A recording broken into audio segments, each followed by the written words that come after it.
Sarah Chin stared at the holographic message floating above her desk for the third time in 10 minutes.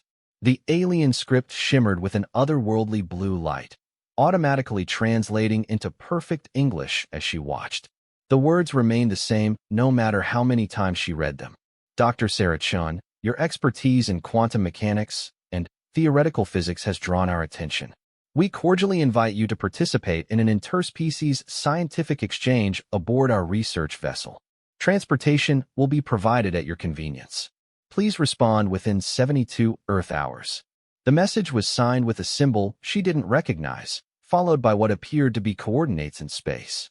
Sarah rubbed her tired eyes and leaned back in her office chair. 3 months had passed since first contact with the Velthera, a highly advanced alien species that had appeared at the edge of Earth's solar system with peaceful intentions and incredible technology. The initial meetings had gone well. The aliens seemed genuinely interested in cultural and scientific exchange, though they had been selective about which humans they invited to their ships. So far, only a handful of Earth's brightest minds had been chosen, and all had returned with glowing reports of advanced alien technology and friendly, curious hosts. Sarah's specialty was quantum entanglement theory, specifically how information could be transmitted instantaneously across vast distances. Her recent paper on quantum communication networks had apparently caught the attention of beings from another star system. The thought both thrilled and terrified her. Her phone buzzed with a text from her colleague, Dr. Marcus Rodriguez. Did you get one too? Sarah typed back quickly. Yes. You. Same message, same time frame. I'm thinking of accepting. You. Sarah stared at the hologram again. The opportunity was incredible. To see alien technology firsthand, to exchange knowledge with beings who had mastered interstellar travel, to possibly advance human understanding of physics by centuries in a single trip. It was everything she had dreamed of as a young scientist. But something felt off. The message was almost too perfect, too formal. In all the public broadcasts from the Velthera, their communication had been more casual, more conversational. This invitation read like it had been crafted by a committee, every word chosen carefully. Sarah pulled up her computer and began researching the previous human visitors to the Velthera ships. Dr. Elena Vasquez, a biologist from Spain, had been the first. She had returned after a week with detailed notes about alien botanical systems and had given several interviews about the peaceful nature of their hosts. Dr. James Liu, an engineer from MIT, had spent 5 days studying their propulsion systems and had published a paper that revolutionized human understanding of faster-than-light travel. All the reports were positive. All the visitors had returned safely. All of them spoke highly of Velthera hospitality and scientific advancement.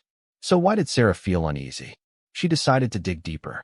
Sarah accessed the Global Contact Database, a repository of all official communications and interactions with the aliens since first contact. Most of it was routine diplomatic correspondence, scientific exchanges, and cultural sharing agreements. But, as she scrolled through the recent entries, she noticed something strange. Dr. Liu's final report had been filed 6 weeks ago, but there had been no follow-up communications. Dr. Vasquez had submitted her research 3 months back, but her planned second visit had been mysteriously canceled with no explanation. In fact, none of the human visitors had been invited back, despite their initial reports suggesting ongoing collaborations. Sarah's unease grew stronger. She pulled up the contact information for Dr. Liu and placed a video call. After several rings, his assistant answered. I'm sorry, Dr. Chin, but Dr. Liu is unavailable. He's been on extended medical leave since his return from the alien ship. Medical leave? What happened? I'm not authorized to discuss his condition. Perhaps you could contact his family directly? The call ended, leaving Sarah staring at her reflection in the blank screen. She immediately tried calling Dr. Vasquez, only to be told that the biologist had taken a sudden sabbatical and was currently unreachable. A pattern was emerging, and Sarah didn't like what it suggested. She spent the next hour contacting the families and colleagues of every human who had visited the Velthera ships. The results were disturbing. Dr. Amara Okafor, a chemist from Nigeria, had returned from her visit acting strangely and had since isolated herself from all professional contacts. Professor Johann Weber, a physicist from Germany, had quit his university position without explanation and moved to a remote cabin in the mountains where he refused all visitors. Every single human who had accepted the alien invitation had experienced significant personality changes upon their return. Some had become reclusive, others had abandoned their careers, and several had developed what their families described as an obsession with preparing for something important. Sarah's hands shook as she stared at the holographic invitation still floating above her desk. Whatever was happening aboard those alien ships, it wasn't the simple scientific exchange it appeared to be. But what could she do? If she refused the invitation, she might miss the chance to uncover what was really happening. If she accepted, she risked whatever had affected the others. Her computer chimed with an incoming message. Sarah opened it to find a brief note from Dr. Rodriguez. Just accepted the invitation. Can't pass up this opportunity. See you on the other side. Sarah's heart raced. Marcus was walking into whatever trap had ensnared the others, and she was the only one who suspected something was wrong. She had less than 72 hours to decide whether to join him or find another way to help. She began typing a response to the alien invitation, then stopped. Instead, she opened a new document and began recording everything she had discovered. If something happened to her, someone needed to know the truth. She detailed her research, her suspicions, and her fears about what the Veilthra might really want from humanity's brightest minds. As she worked, Sarah tried to piece together the puzzle. Why were the aliens specifically targeting scientists? What did they want with human knowledge and expertise? And, most importantly, what were they doing to the people they invited that caused such dramatic changes in behavior? The holographic message pulsed gently, reminding her that time was running out. Sarah saved her research to multiple secure servers and encrypted backup drives. Then, she made her decision. She would accept the invitation, but she would go prepared. If the Veilthra thought they were dealing with just another naive human scientist, they were about to discover how wrong they were. Sarah began gathering equipment that might help her investigate whatever was really happening aboard the alien ship. Micro cameras that could be hidden in her clothing, recording devices disguised as common items, and a small quantum communicator she had been developing that might allow her to send messages back to Earth even if the aliens tried to block her communications. The next morning, Sarah received detailed instructions for her pickup. A small alien craft would arrive at precisely 3 p.m. at the coordinates provided, which turned out to be a remote field outside the city. She was to bring only essential personal items and scientific materials she wished to share. Sarah packed carefully. Along with her legitimate research notes and some basic personal items, she concealed her hidden recording equipment and the quantum communicator. She also included a small sample of human DNA and brain tissue from her university's medical research lab, items that might prove useful if her suspicions about alien experimentation prove correct. At 2:45 p.m., Sarah stood in the empty field, watching the sky. Right on schedule, a sleek silver craft descended from the clouds, moving with impossible silence and grace.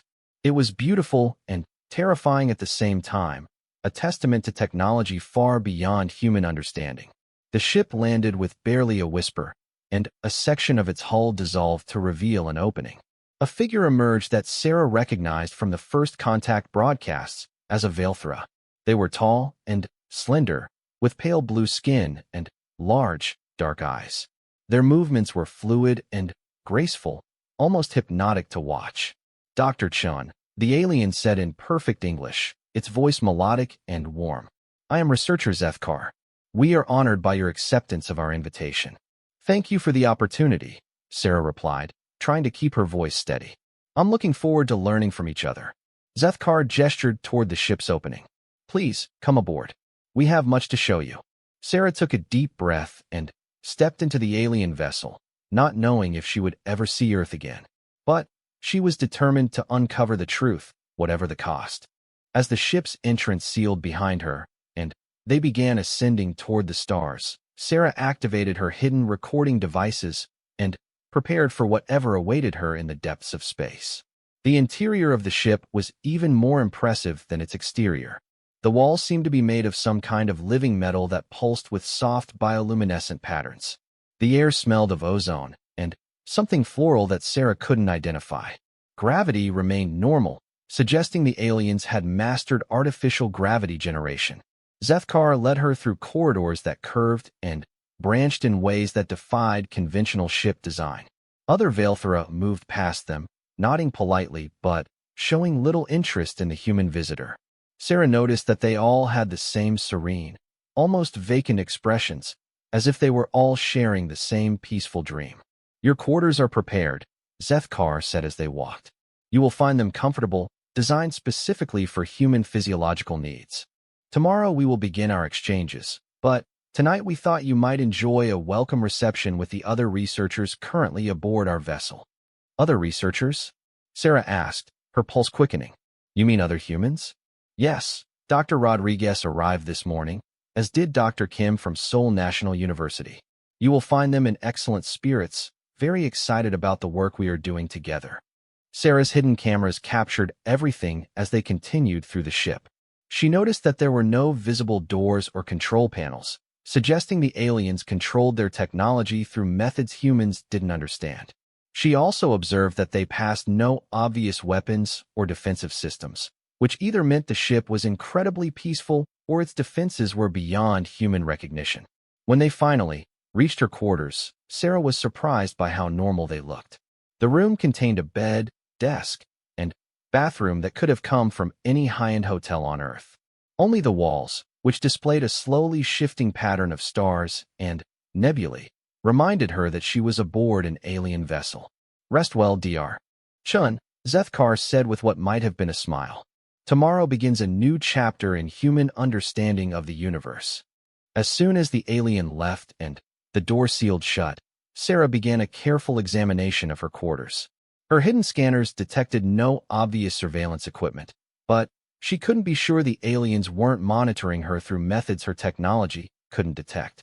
She would have to be very careful about how she proceeded. Sarah set up her quantum communicator behind a panel near the bathroom, hoping it would remain undetected. If her suspicions proved correct, this might be her only way to warn Earth about what was really happening aboard these ships. As night fell according to the ship's artificial lighting system, Sarah prepared for the welcome reception. She had questions that needed answers, and she suspected that seeing Dr. Rodriguez and the other human guests would provide important clues about the aliens' true intentions. Whatever was happening here, Sarah was determined to uncover the truth and find a way to protect humanity from a threat they didn't even know existed. The welcome reception took place in a circular chamber near the center of the ship. When Sarah arrived, she immediately spotted Marcus Rodriguez standing near what appeared to be a viewing port showing the stars outside. He turned when he heard her footsteps, and Sarah's heart sank at what she saw. Marcus looked like himself, but something fundamental had changed. His eyes held the same serene, distant quality she had noticed in the Veilthra crew members. When he smiled at her, it seemed genuine but somehow hollow, as if he was performing an emotion rather than feeling it. "Sarah," he called out, walking over to embrace her. "Isn't this incredible? I've learned more in the past day than in my entire career. The Veilthra understanding of quantum mechanics makes our theories look like children's drawings." "That's amazing, Marcus," Sarah replied carefully, studying his face. "Tell me about what you've discovered." As Marcus launched into an enthusiastic description of alien physics concepts, Sarah noticed Dr. Kim across the room. The Korean physicist was engaged in animated conversation with several Veilthra, but, like Marcus, there was something off about her behavior. She seemed almost manic in her enthusiasm, her gestures too precise, her laughter too perfectly timed. Sarah's hidden recording devices captured everything as she mingled with the group. There were 6 humans present in total, all scientists who had arrived within the past week. All of them displayed the same unsettling combination of genuine knowledge and artificial behavior patterns. Dr. Amanda Foster, a neurobiologist from Harvard, approached Sarah with a bright smile that never reached her eyes. "Dr. Chun, I'm so excited to meet you. Your work on quantum entanglement is exactly what we need for the project." "What project?" Sarah asked. "The integration protocol, of course," Amanda replied as if it should be obvious. "Haven't the Veilthra briefed you yet? It's the most important scientific endeavor in galactic history." Before Sarah could ask for details, Sethkar appeared at her shoulder. Dr. Chun, there will be time to discuss our collaborative research tomorrow. Tonight is for celebration and getting acquainted with your fellow researchers. The alien's timing seemed too convenient, cutting off Amanda's explanation just as she was about to reveal something important. Sarah filed this away as suspicious behavior and continued observing the group. Throughout the evening, she noticed several disturbing patterns. The human scientists all spoke with unusual precision, as if they were reciting carefully rehearsed lines. They showed excessive enthusiasm for concepts they described as revolutionary, but when pressed for specific details, they would deflect or change the subject. Most troubling of all, none of them seemed concerned about their families or colleagues back on Earth, despite having been away for days or weeks. When Sarah mentioned her worry about how long they would be away from home, Dr. Kim laughed in a way that sounded almost mechanical. Time is such a primitive human concept, don't you think? The Veilthra have helped me understand that our attachment to linear temporal experience is holding us back from true understanding. Sarah's blood ran cold. The woman speaking was definitely Dr. Kim's body, but the words coming out of her mouth sounded nothing like the passionate, family-oriented scientist Sarah had met at conferences. Dr. Kim had 3 young children and had never missed a school event or family vacation. The idea that she would dismiss human concerns about time as primitive was completely out of character. As the reception continued, Sarah began to suspect that whatever was happening to the human visitors was far worse than simple personality changes.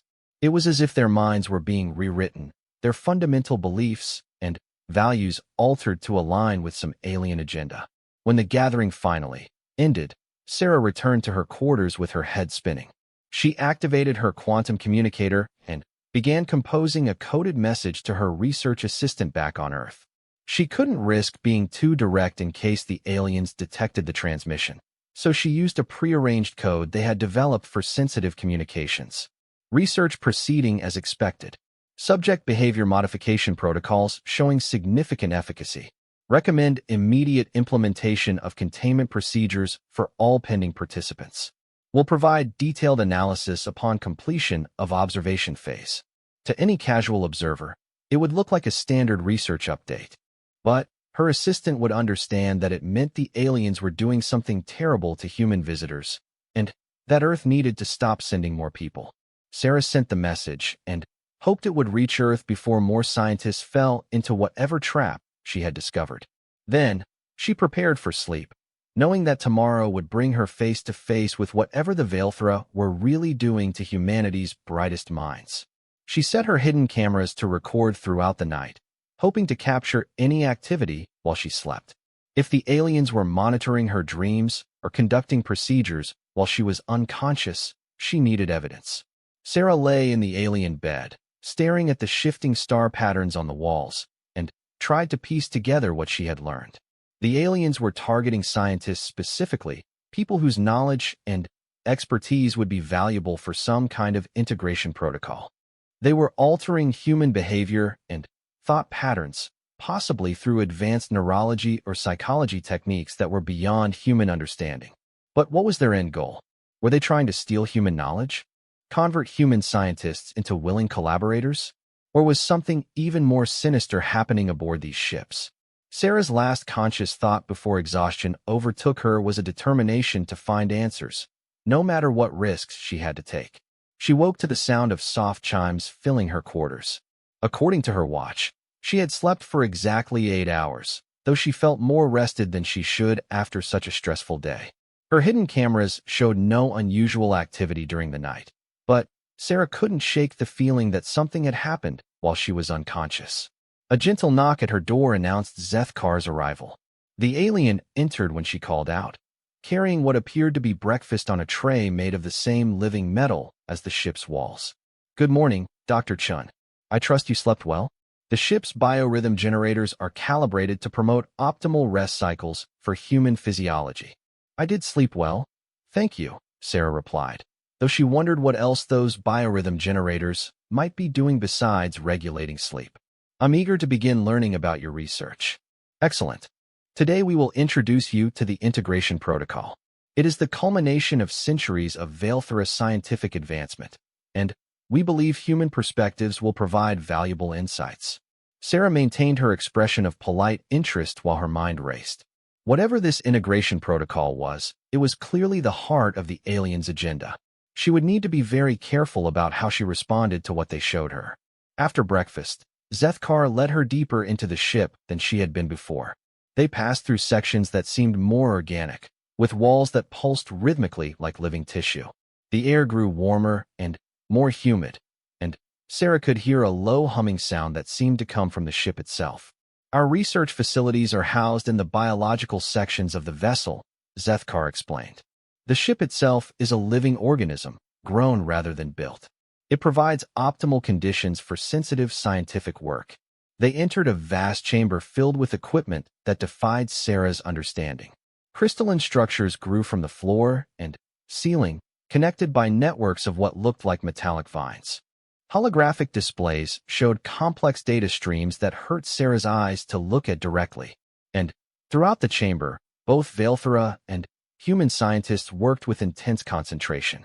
Sarah recognized Dr. Vasquez at one of the stations, working with what appeared to be samples of alien plant matter. The biologist looked up when they entered and waved cheerfully, but Sarah noticed the same vacant quality in her eyes that she had seen in the others. Dr. Vasquez, wonderful to see you again, Sarah called out, approaching the workstation. I thought you had returned to Earth months ago. Elena Vasquez smiled that same hollow smile. Oh, I did return briefly to file my initial reports. But the real work is here, Sarah. The integration protocol requires continuous collaboration between our species. I couldn't bear to miss such an opportunity. Sarah's hidden recorders captured the conversation as she probed for more information. This integration protocol sounds fascinating. What exactly does it involve? Consciousness bridging, Vasquez replied matter-of-factly. The Valthera have developed techniques for directly linking minds across species barriers. Imagine being able to share not just knowledge, but actual thoughts and experiences. It's the ultimate form of scientific collaboration. Sarah felt a chill run down her spine. Direct mental linking would explain the behavioral changes in the human visitors. If the aliens were accessing and modifying human consciousness, they could alter memories, personalities, and loyalties without the subjects even being aware of the changes. Zethkar gestured for Sarah to follow him to another section of the laboratory. Dr. Vasquez speaks truly, though the process is more sophisticated than simple consciousness bridging. We have learned to optimize human cognitive patterns for enhanced scientific productivity and interspecies cooperation. Optimize? Sarah asked, keeping her tone neutral despite her growing horror. Human minds are remarkably creative, but often limited by emotional interference and inefficient thought patterns, the alien explained. Through careful neural calibration, we can eliminate these limitations while preserving the unique perspectives that make human contributions so valuable. Sarah realized she was looking at the most sophisticated form of mind control ever devised. The aliens weren't just stealing human knowledge. They were turning Earth's brightest scientists into willing collaborators who would help them achieve whatever goals they had for humanity. She needed to learn more about the process before she could figure out how to stop it. This sounds incredible. How does the neural calibration work? Zethkar's large eyes seemed to brighten with enthusiasm. Come, let me show you the consciousness integration chambers. You will find the technology quite remarkable. As they walked toward what Sarah assumed would be her doom, she discreetly activated a burst transmission on her quantum communicator. If she was about to be subjected to alien mind control, she wanted to make sure Earth received every piece of information she had gathered. The message contained everything: her observations of the changed humans, details about the integration protocol, descriptions of the ship's technology, and her suspicions about the aliens' true intentions. She could only hope that someone back home would understand the warning and take action before it was too late. Zethkar led her to a corridor lined with what looked like cocoons made of the same organic material as the ship's walls. Each one glowed softly with bioluminescent patterns, and Sarah could see shadowy forms moving inside some of them. The consciousness integration chambers, Zethkar announced proudly. Here, human and Valthera minds achieve perfect harmony. The process typically takes several days, after which subjects emerge with optimized cognitive function and complete understanding of their role in the greater galactic community. Sarah stared at the cocoons in horror, finally understanding what had happened to her colleagues. They had been placed in these chambers and emerged as something that was no longer entirely human. Their minds were written to serve alien purposes while retaining their scientific knowledge and expertise. "It's time for your integration to begin, Dr. Chun," Zethkar said gently. "I know it may seem frightening, but I assure you that the process is painless. You will emerge as the best possible version of yourself, free from the limitations that hold humanity back." One of the empty cocoons began to open, its organic walls spreading apart like the petals of some enormous flower. Inside, Sarah could see a space perfectly shaped for a human body, lined with what looked like neural interface filaments that would connect directly to her brain. Sarah took a step backward, her mind racing. She needed to find a way out of this situation, but she was deep inside an alien ship surrounded by beings with technology far beyond human understanding. Even if she could escape the integration chamber, where could she run? But she had to try. The fate of every human scientist who might be invited aboard these ships depended on someone discovering the truth and finding a way to stop the Veilthra's insidious plan. "Actually," Sarah said, forcing herself to sound calm and curious, "I'd love to understand the science behind the process before I experience it myself. As a quantum physicist, I'm particularly interested in how consciousness can be directly interfaced with technology." Zethkar tilted his head, considering her request. "Your curiosity is admirable, Dr. Chun. Very well, we can begin with a demonstration using one of your colleagues who is due for a calibration adjustment."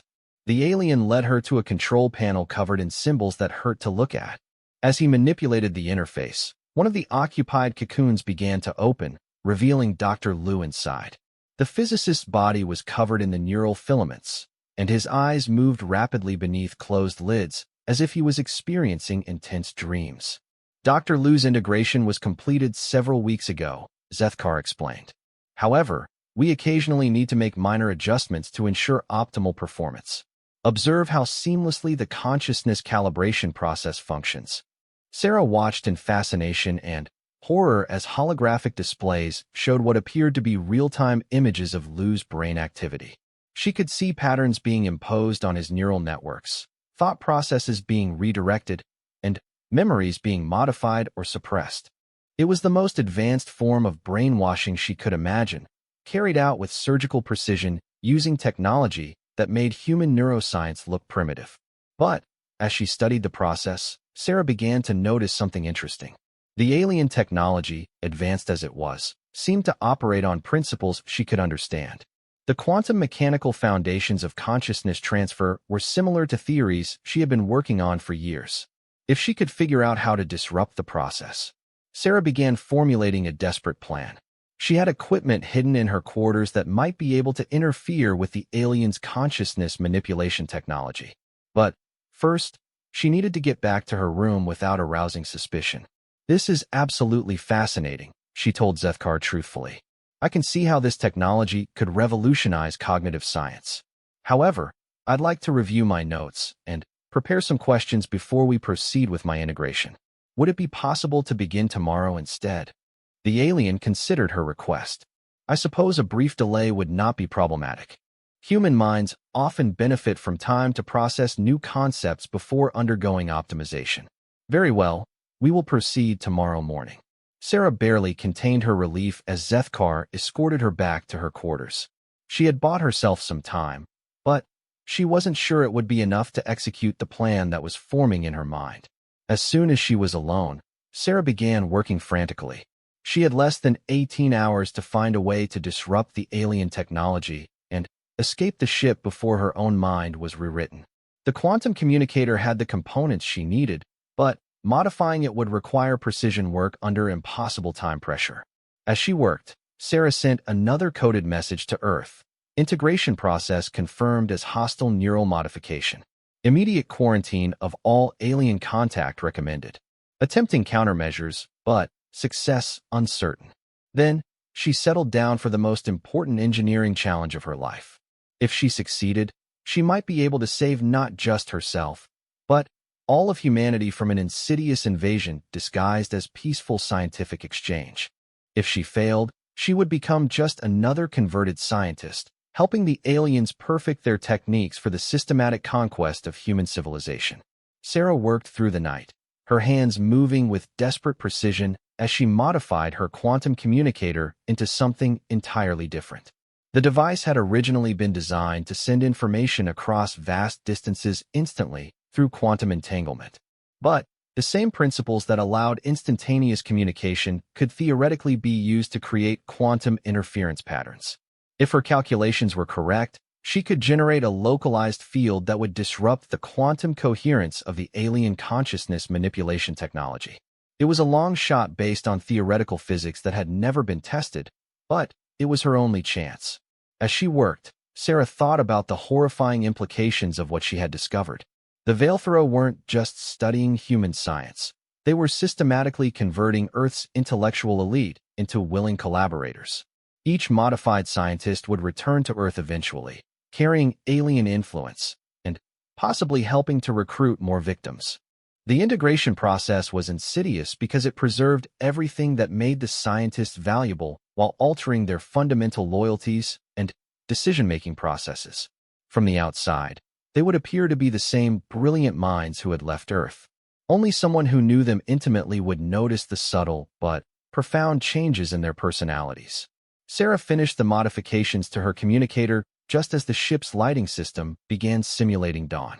She had managed to create what she hoped would work as a quantum disruption field generator, but she would only get one chance to use it. If her device failed or the aliens detected it too quickly, her opportunity would be lost. She hid the modified device inside her clothing and prepared for what might be her last day as a free human being. When Zethkar arrived to escort her to the integration chamber, she forced herself to appear calm and cooperative. "I spent the night reviewing my notes," she told the alien. "I have to admit, I'm excited to experience consciousness optimization firsthand. The scientific possibilities are extraordinary." Zethkar seemed pleased by her enthusiasm. "Your eagerness to embrace advancement is commendable, Dr. Chun.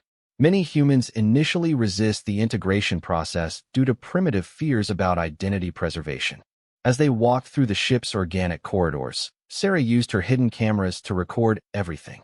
If she somehow survived this experience, Earth would need detailed intelligence about Veilthrow technology and ship layouts. She also activated a delayed transmission protocol she had programmed into her remaining equipment. In exactly 6 hours, whether she was alive or not, a comprehensive report would be sent to every major government and scientific institution on Earth.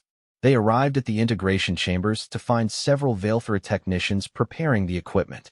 Sarah recognized some of the symbols on their control panels from her observations the previous day. The alien technology operated on quantum mechanical principles, but their interface systems used mathematical concepts that were surprisingly similar to human theoretical frameworks. "Before we begin," Sarah said, "could you explain how the consciousness transfer maintains quantum coherence across biological neural networks? From a theoretical standpoint, I would expect significant decoherence issues when interfacing organic and artificial systems." Zethkar's eyes brightened with what appeared to be genuine scientific enthusiasm. "An excellent question. The coherence stability is maintained through resonant frequency matching between the subject's neural oscillations and our quantum interface matrices." As the alien launched into a detailed explanation of their technology, Sarah listened carefully while positioning herself near the control systems. She needed to understand exactly how the integration process worked if she was going to have any hope of disrupting it. The explanation confirmed her worst fears. The Veilthrow technology didn't just modify behavior. It created a quantum entanglement between the subject's consciousness and a collective alien intelligence network. Every integrated human became a node in a vast hive mind that spanned multiple star systems. "The beauty of the system," Zethkar continued, "is that subjects retain their individual personalities and creative capabilities while gaining access to the collective knowledge and wisdom of our entire civilization. It is the ultimate form of evolution, transcending the limitations of single-mind thinking." Sarah realized that the aliens weren't conquering humanity in any traditional sense. They were assimilating human intelligence into their collective consciousness, preserving what was useful while eliminating anything that might oppose their agenda. It was a form of peaceful invasion that would leave humanity technically alive, but no longer truly human. The integration chamber opened before her, its organic walls pulsing with bioluminescent patterns. Neural interface filaments moved like living tentacles, reaching toward her with apparent eagerness. Sarah could see microscopic quantum processors embedded in each filament, ready to map and modify her brain patterns. "Please remove your clothing and enter the chamber," Zethkar instructed gently. The integration process requires direct neural contact for optimal results. This was the moment Sarah had been dreading. She would have to get close enough to the alien technology to deploy her quantum disruptor, but doing so would expose her to the very system she was trying to avoid. If her device failed, she would be integrated into the alien collective before she could try again. Sarah began removing her outer clothes while discreetly activating her hidden device. She could feel a slight vibration as it began generating quantum interference patterns, but she had no way of knowing if the field strength was sufficient to disrupt alien technology. "Actually," she said, stepping closer to the integration chamber while her device powered up, "I'm curious about the quantum entanglement protocols. How do you prevent paradox formation when multiple consciousness patterns access the same quantum state simultaneously?" Zethkar moved closer to the control panel to demonstrate the answer, putting him within range of Sarah's disruption field. Sarah held her breath as her device reached full power and began broadcasting its interference pattern. The effect was immediate and dramatic. The control panel's holographic displays flickered and distorted. The neural interface filaments in the integration chamber began moving erratically, their coordinated patterns breaking down into chaotic writhing. Most importantly, Zethkar stumbled backward, his eyes losing their serene focus as confusion clouded his features. What is happening?" the alien gasped, pressing his hands to his head. "The network connection. I cannot access the collective consciousness." Sarah's quantum disruptor was working better than she had hoped. By generating localized interference in the quantum fields that the aliens used for both technology and mental networking, she had effectively severed their connection to their hive mind. But she knew the effect would only last as long as her device's power supply held out. "I'm sorry, Zethkar," Sarah said, grabbing her clothes and backing toward the exit. "But I can't let you turn humanity into another species of your collective consciousness." Alarms began blaring throughout the ship as the quantum disruption spread beyond the integration chamber. Sarah could hear the sounds of equipment malfunctioning and alien voices calling out in confusion. Her device was affecting more systems than she had anticipated, which might work to her advantage. She ran through the corridors as emergency lighting bathed everything in red. The living walls of the ship were pulsing irregularly, and sections that had previously been sealed were opening and closing randomly. Sarah's disruption of the quantum networks was causing cascading system failures throughout the vessel. Sarah reached her quarters and quickly gathered the rest of her equipment. She needed to find a way off the ship before the aliens adapted to her interference or her device's power ran out. But first, she had to try to free the other human prisoners from their integration chambers. She made her way back toward the research sections, following the sounds of chaos and confusion. When she reached the main laboratory, she found a scene of complete pandemonium. Valthera technicians were struggling with malfunctioning equipment, while the integrated humans stood around looking lost and confused. Dr. Rodriguez saw her and stumbled over, his eyes showing the first signs of independent thought she had seen since arriving on the ship. "Sarah, what's happening? I feel like I'm waking up from a dream, but I can't remember. There was something important I was supposed to do." "You were being mind-controlled, Marcus," Sarah said quickly. "The aliens have been altering human consciousness. We need to get you and the others out of here before the effect wears off." She led Marcus and Dr. Kim toward the integration chambers where she had seen other humans being held. Her quantum disruptor was causing widespread system failures, but she knew it was only a matter of time before the aliens found a way to compensate for the interference. The integration chambers were opening on their own as their control systems failed. Sarah helped pull Dr. Liu, Dr. Vasquez, and 3 other scientists from their organic prisons. All of them were disoriented and confused, their artificially modified memories conflicting with their returning natural thought patterns. "Listen to me carefully," Sarah told the group. "You've all been subjected to alien mind control. Your memories of willing cooperation and enthusiasm for their project are artificial implants. We need to find a way off this ship before they regain control of their systems." Dr. Vasquez shook her head, trying to clear her thoughts. "I remember now. They said it was voluntary, but something was wrong. I wanted to leave, but couldn't bring myself to ask. It was like my own mind was working against me." Sarah's device was beginning to show signs of power drain. The quantum interference field was fluctuating, and she could see some of the alien displays starting to stabilize. She needed to find an escape route quickly. "Does anyone remember seeing shuttle bays or escape pods?" she asked the group. Dr. Foster, who had been silent since her extraction, suddenly spoke up. "There's a launch bay 3 levels down. I remember seeing it during the tour they gave me when I first arrived." The group moved together through the malfunctioning ship, following Foster's directions while avoiding areas where Velthra crew members might be attempting repairs. Sarah's interference had given them a window of opportunity, but it was closing fast. They reached the launch bay to find it filled with small craft similar to the one that had brought Sarah to the ship. But the alien vessels were designed for Velthra physiology and operated through their quantum-linked consciousness. With the crew's network connections disrupted, the humans had no way to pilot the ships. "I might be able to hotwire one of these, Dr. Lou said, examining the nearest craft. His expertise in alien propulsion systems from his previous visit was coming back to him now that the mental conditioning was weakening. "The power systems are similar to what I studied before they changed me." While Lou worked on the spacecraft, Sarah monitored her disruptor device. The power levels were dropping rapidly, and she could see the alien ship's systems beginning to recover from the interference.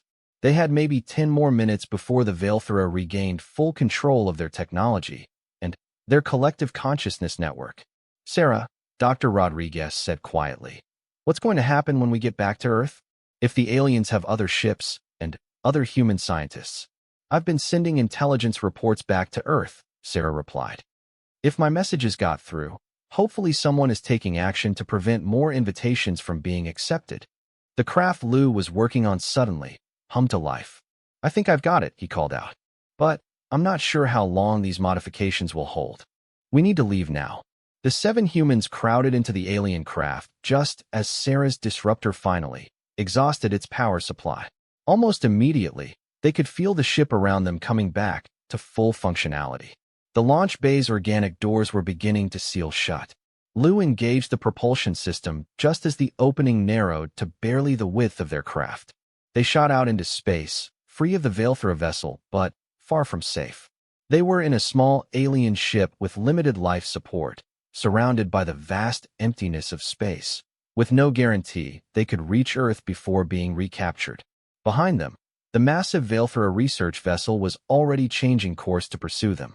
Sarah could see other alien ships in the distance, suggesting that the ones Earth had made contact with were just a small part of a much larger fleet. "Can this ship make it to Earth?" she asked Lou. "Maybe," he replied, struggling with the unfamiliar controls. "But they're going to catch us long before we reach the solar system. These ships are designed for short-range transportation, not interstellar travel." Sarah looked at the pursuing alien vessel and made a decision that might doom them all or save humanity. She opened the craft's communication system and began broadcasting on every frequency she could access. "This is Dr. Sarah Chun calling any Earth receiving stations. The Velthra First Contact mission is a deception. They are using advanced mind control technology to convert human scientists into members of their collective consciousness. Do not send any more people to their ships. Repeat, do not trust the alien invitations. This is a hostile takeover disguised as peaceful scientific exchange." She transmitted everything she had learned about the integration process, the quantum consciousness manipulation technology, and the layout of the alien ships. If they were going to be recaptured or killed, at least Earth would have the information needed to defend itself. The Velthra ship was gaining on them rapidly, and Sarah could see weapon ports opening along its hull. It seemed the aliens' peaceful facade was about to drop entirely now that their deception had been exposed. But, as the alien weapons powered up to disable their stolen craft, long-range sensors detected something that changed everything. A massive fleet of Earth ships was approaching from the direction of the solar system, moving faster than any human technology should have been capable of. Sarah's messages had gotten through, and humanity was coming to rescue their people. But the approaching fleet was using technology that shouldn't have existed, which could only mean one thing. Earth had been preparing for this confrontation longer than Sarah had realized. The question now was whether humanity's secret preparations would be enough to face an alien empire that had been perfecting consciousness manipulation for centuries. The real battle for human freedom was about to begin. The approaching Earth fleet was unlike anything Sarah had ever seen. The ships were sleek and angular, clearly based on human design principles, but incorporating technology that seemed decades beyond current capabilities. As they drew closer, she could see weapons systems and propulsion drives that defied conventional physics. "How is this possible?" Dr. Rodriguez whispered, staring at the display screens Lou had managed to activate. "Those ships are moving faster than light, but humanity doesn't have that technology." Sarah's mind raced as she watched the fleet approach. "Unless we do," she said slowly. "What if the government has been developing advanced technology in secret? What if they've been preparing for first contact to go badly?" Lou, still struggling with the alien ship's controls, looked up from his console. "That would explain some of the questions I was asked when I first volunteered for the alien exchange program. They seemed more interested in my security clearance and psychological profile than my scientific credentials."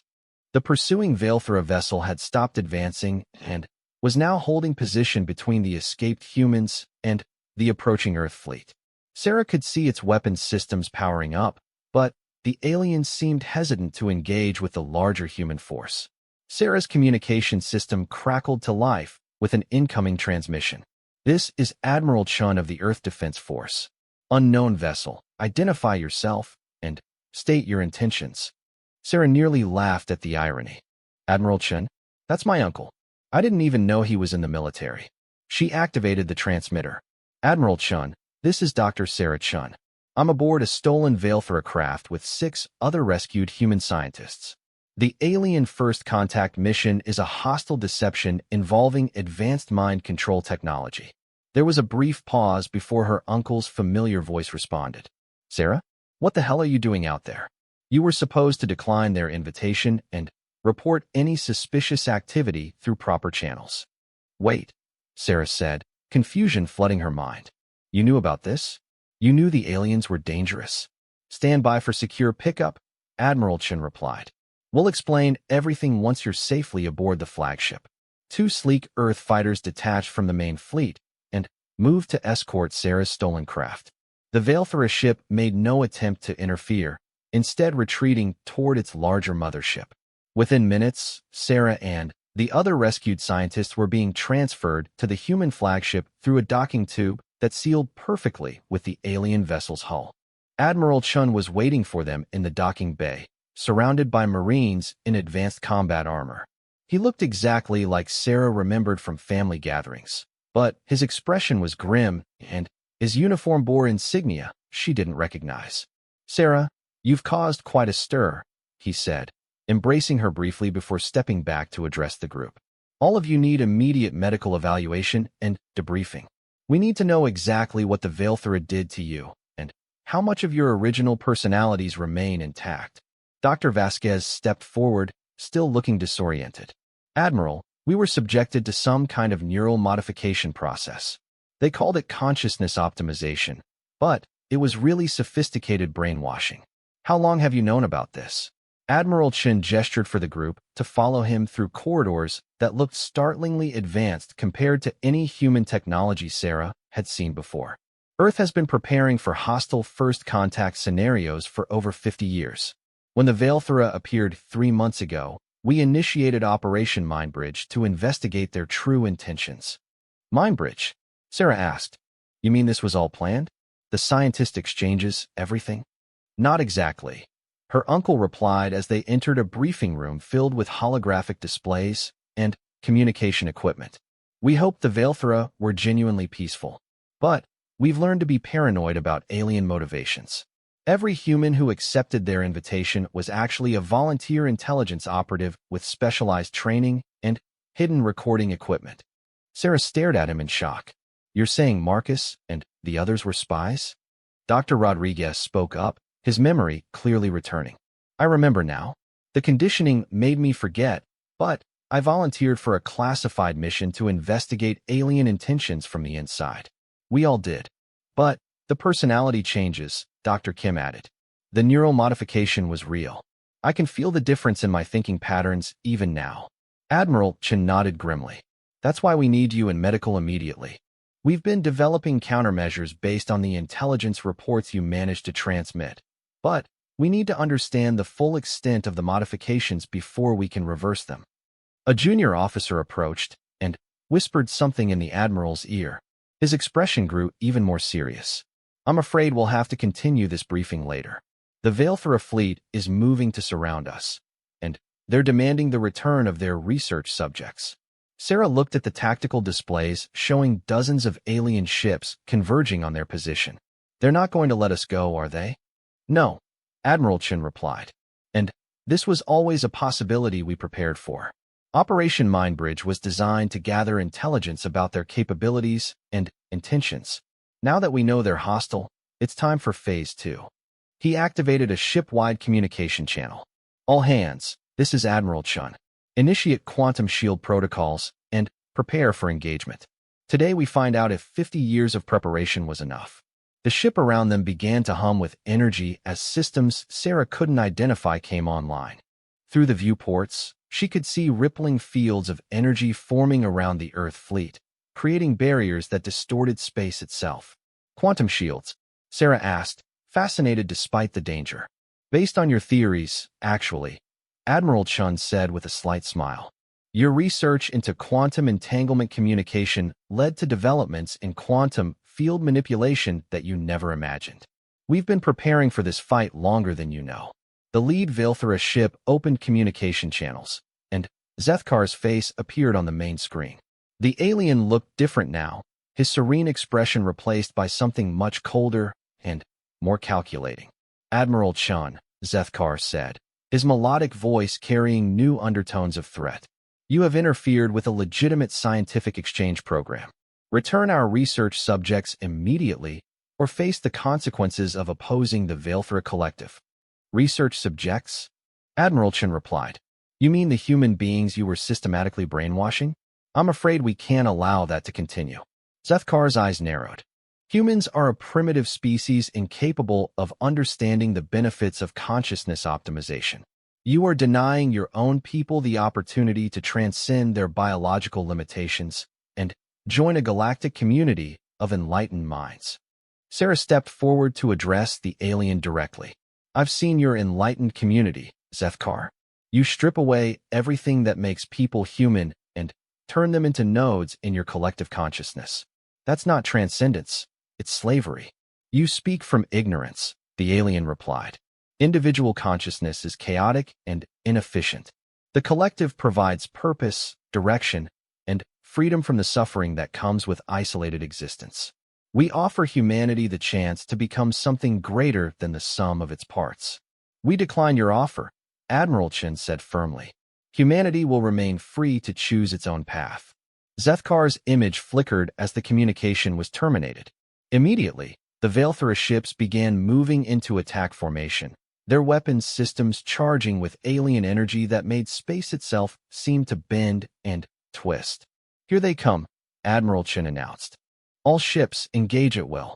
Remember, our goal is not destruction, but demonstration. We need to show them that humanity cannot be conquered easily. The battle that followed was unlike anything in human history. The Veilthra ships moved with fluid grace, their weapons firing beams of coherent energy that seemed to ignore conventional physics. But the Earth fleet's quantum shields held, deflecting or absorbing the alien attacks while human weapons returned fire with devastating precision. Sarah watched in amazement as human fighters darted between the larger vessels, their pilots demonstrating skills and technology that suggested decades of secret development.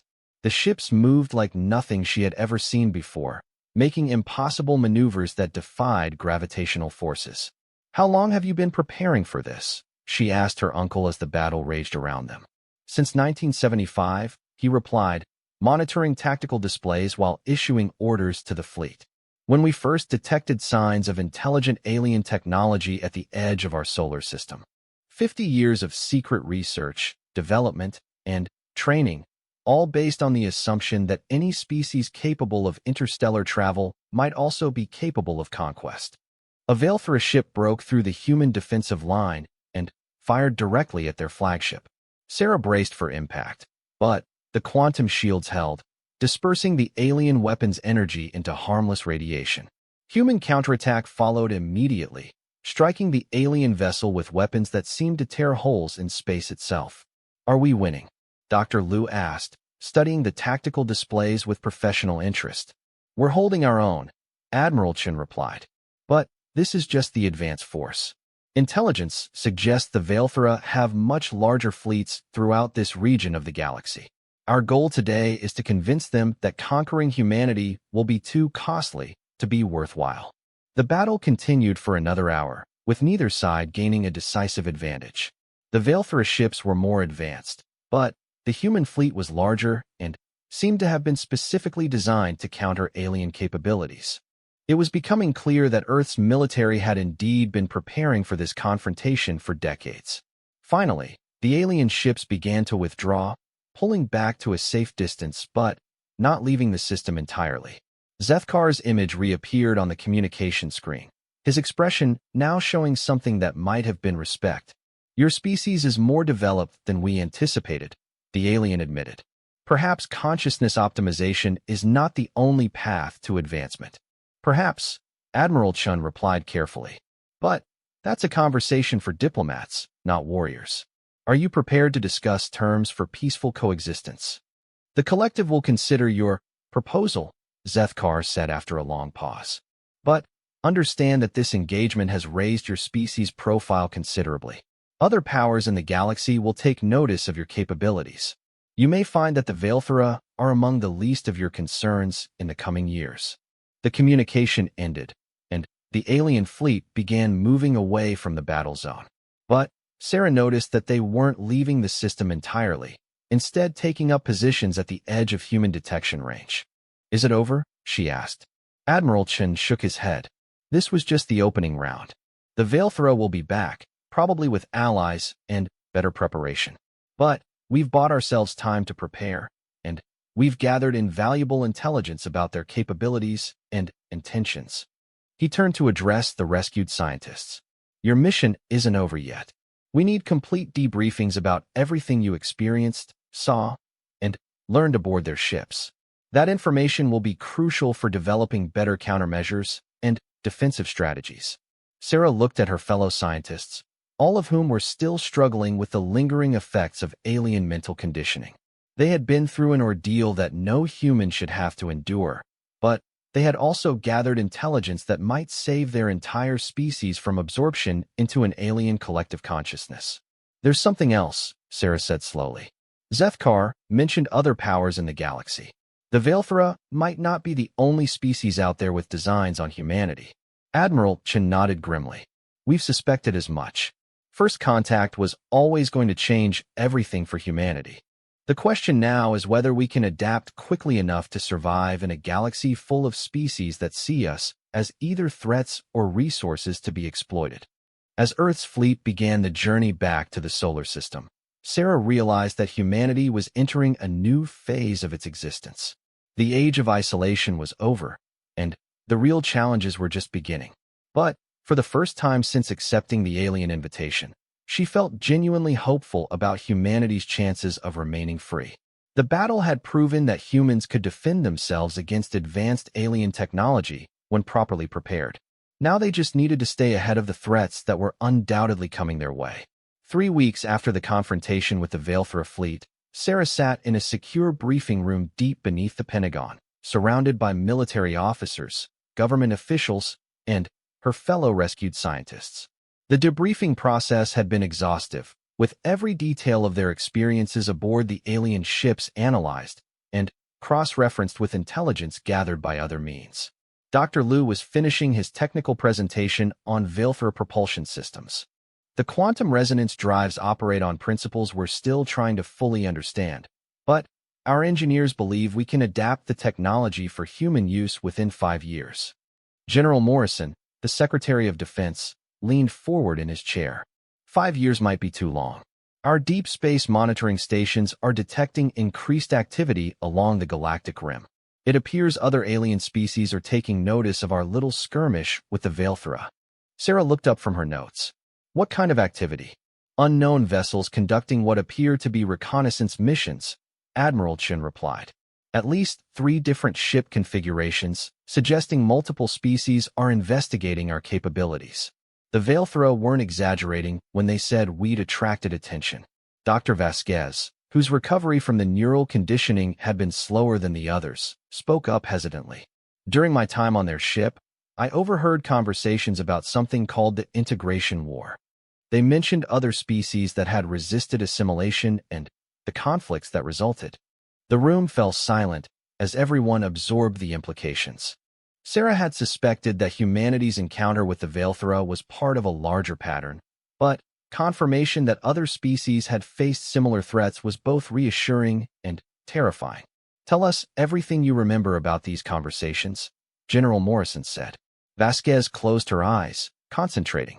They spoke about the Kethmori, a warrior species that fought against integration for over a century before finally being absorbed, and the Zephyrians, who developed some kind of technological defense but were eventually overwhelmed by Veilthra numbers. There were others, but the neural conditioning makes it hard to remember specific details.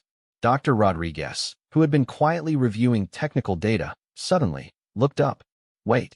If the Veilthra have been doing this for centuries, absorbing entire civilizations, how large is their collective consciousness network? How many species have they already integrated? Admiral Chun activated a holographic display showing their current understanding of Veilthra territory. Based on intelligence gathered during Operation Mindbridge, we estimate they control approximately 40 star systems with populations from at least 15 different species. Their collective consciousness includes billions of integrated minds. Sarah felt a chill run down her spine. No wonder they were so confident about converting humanity. They have the accumulated knowledge and experience of entire civilizations to draw upon. Which brings us to why you're all here today, General Morrison said, activating another display. Project Prometheus has been approved for immediate implementation. We're going to need every advantage we can get for what's coming. The display showed technical schematics that made Sarah's eyes widen in amazement. Is that a faster-than-light communication network? Based on your quantum entanglement research, Admiral Chen confirmed. We're going to link every human colony, military installation, and research facility into a real-time information sharing system. If the Veilthra try to isolate and convert human populations, we'll know about it immediately. Dr. Kim studied the schematics with professional interest.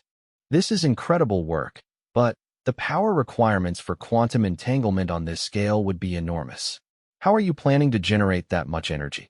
Admiral Chen smiled. That's where our other new project comes in. We've had teams reverse engineering alien technology for the past 3 weeks. Dr. Liu's intelligence on their power systems has been particularly valuable. Another display showed construction projects taking place throughout the solar system.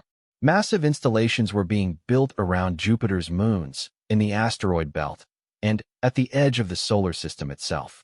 Quantum power stations, Liu breathed, recognizing the technology. You're building a defense grid that spans the entire solar system. Defense and communication, General Morrison confirmed. The grid will provide early warning of alien approach, quantum communication between all human territories, and the power infrastructure needed to support weapon systems we're still developing. Sarah was impressed, but also concerned. This is an incredible undertaking, but how are you hiding it from the public? Projects on this scale should be impossible to keep secret. Who says we're keeping it secret? Admiral Chun replied with a slight smile. The official story is that we're building industrial platforms to support expanded space colonization. Most of it is actually true. We're just not mentioning the military applications. Dr. Foster, who had been quiet throughout the briefing, finally, spoke up. What about the Veilthra? Are they still out there? Their main fleet withdrew beyond our detection range, Admiral Chin said. But we're tracking smaller vessels conducting surveillance missions. They're watching us, probably planning their next move. And the other alien species you mentioned? That's the bigger concern. We've identified at least 4 different groups conducting reconnaissance of human space. Some might be allies of the Veilthra, others could be potential enemies or even possible allies for humanity. We're preparing for all possibilities. General Morrison activated a final display showing a star map with numerous marked locations. Which brings us to Phase 2 of Project Prometheus. We need to make contact with other species that have successfully resisted Veilthra integration. If there are survivors from the Kethmori or Zephyrians, or other species that have maintained their independence, they could be valuable allies. Sarah realized the full scope of what was being proposed. You're talking about humanity taking an active role in galactic politics. Are we ready for that kind of responsibility? Ready or not? We don't have a choice, Admiral Chin replied. Isolation is no longer an option. The galaxy knows about us now, and we have to decide whether we're going to be predators, prey, or partners in whatever comes next. Dr. Rodriguez looked up from the technical specifications he'd been studying. There's something else we need to consider. The Veilthra consciousness integration technology, as horrifying as it was, might also represent an opportunity. Everyone in the room turned to stare at him. What do you mean? Sarah asked carefully. Think about it, Marcus continued. They developed a way to directly link minds across species barriers. If we could modify that technology, remove the invasive control aspects, we might be able to create voluntary consciousness sharing networks. Imagine the scientific advances possible if researchers could directly share thoughts and experiences. Dr. Vasquez shuddered visibly. After what they did to us, you want to experiment with that technology. Not use it as they did, Rodriguez clarified. But the underlying principles could revolutionize human communication and collaboration. We could share knowledge instantly, coordinate activities across vast distances, maybe even develop new forms of collective problem-solving that preserve individual autonomy. Sarah found herself intrigued despite her revulsion at the alien technology. It would have to be completely voluntary, with safeguards to prevent the kind of personality modification we experienced. Absolutely, Rodriguez agreed. Think of it as a technological enhancement to human consciousness rather than a replacement for it. General Morrison looked skeptical. That sounds extremely dangerous. We barely understand how their technology works, and you're proposing to experiment with human minds. With proper precautions and volunteer test subjects, Rodriguez insisted. The potential benefits could be enormous. Enhanced human consciousness might be the only way to compete with species that have been integrating minds for centuries. Admiral Chun considered the proposal carefully. We'll add it to the research queue, but it's a low priority compared to defense systems and faster-than-light communication. We need to survive the next few years before we can worry about enhancing human consciousness. The briefing continued for several more hours, covering everything from production schedules for new defensive systems to diplomatic protocols for contact with unknown alien species. Sarah was amazed by the scope of humanity's response to the Veilthra threat. In just 3 weeks, Earth's governments had united behind a comprehensive plan to defend human civilization and establish their species as a power in galactic politics. As the meeting finally concluded, Sarah found herself walking out with Dr. Liu. Can you believe how much has changed? She asked. It's overwhelming, he admitted. 3 months ago, I was just a research physicist working on theoretical propulsion systems. Now I'm helping design weapons to fight alien invasion fleets. Do you think we have a chance? Sarah asked. Against species that have been doing this for centuries? Liu considered the question carefully. We have something they don't expect, he said finally. Human stubbornness. Every other species they've encountered has either surrendered quickly or fought conventional wars they were destined to lose. But humans? We're going to adapt, innovate, and fight dirty in ways they've never seen before. Sarah smiled at his confidence. I hope you're right. I know I'm right, Liu replied. The Veilthra made a mistake when they tried to convert us instead of simply destroying us. Now they've given us access to their technology and knowledge of their methods. They've created their own worst nightmare. Humans with alien technology and a very good reason to be angry. As Sarah left the Pentagon and returned to her new position as Director of Quantum Communications Research, she reflected on how much her life had changed since receiving that holographic invitation. What had started as a simple scientific exchange had become humanity's introduction to a complex and dangerous galaxy. But, for the first time since this all began, Sarah felt genuinely optimistic about the future. Humanity had proven it could defend itself against advanced alien technology. More importantly, they had shown they could adapt and innovate under pressure. The coming years would bring new challenges and threats, but Sarah was confident that human ingenuity and determination would see them through. The age of isolation was over, but the age of human expansion into the galaxy was just beginning. And this time, humanity would be setting the terms of engagement.